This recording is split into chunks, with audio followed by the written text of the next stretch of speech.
Did you know that for this movie, director Westfall's pitch for the film was Apocalypto with apes?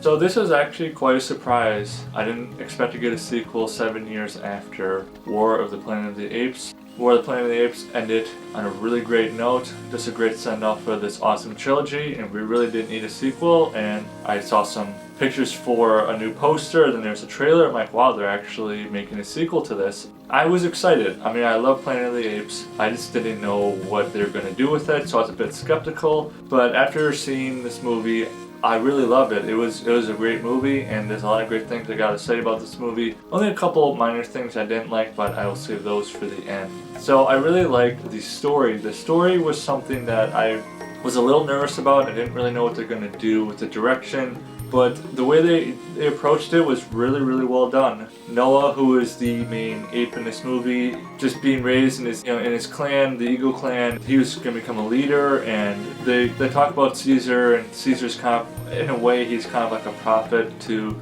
all the apes. They're all trying to live by his teachings, and there's a lot of things that Noah was never taught about Caesar. There was a lot of twisting of words and twisting of who Caesar really was. Noah didn't really find out the truth about Caesar until halfway through the movie.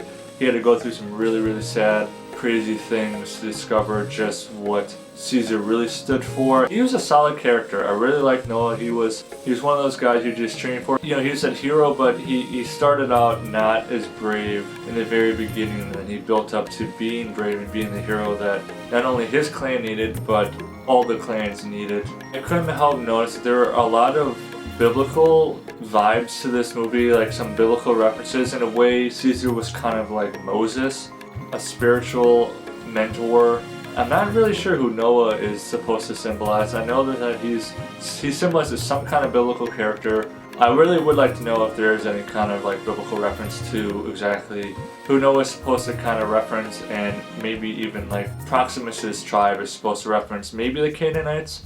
I'm not 100% sure. Of course, it's all kind of just open for interpretation. For all I know, this may not have any biblical references. It could just be a coincidence, but for me, I just couldn't help that there was some pretty strong symbolism there. I enjoyed the bad guy a lot, Proximus. You wanted to learn about civilization, you wanted to learn about the humans and how they built all these amazing things, and he had a human teaching him about Rome. The sign of a good villain is definitely someone who, it's bad enough, he's taking other clans and he'll kill humans and all that, but he really doesn't care about anybody, honestly. He just cares about knowledge, and to him knowledge is very valuable.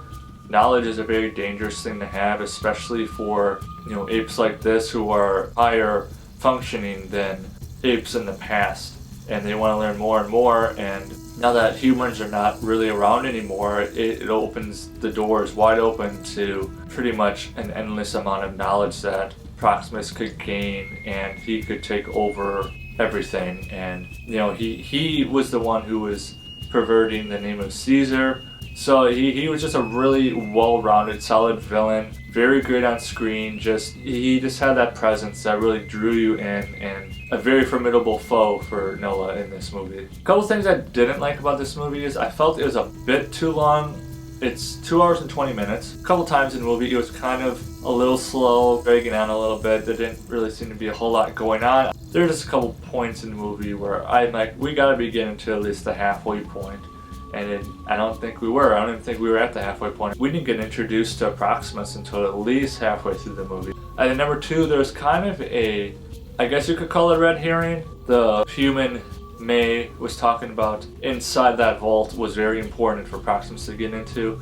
And there's a book in there. I had speculation of what book it could possibly be, but then we never found out what the book was. It turns out the book was just a red herring for something else that May had to get, but I was just kind of disappointed because I'm like, I actually wanted to know what that book was, because I had a feeling it was a very important book. They faked us out. Overall, this was a super, super solid movie. I loved it.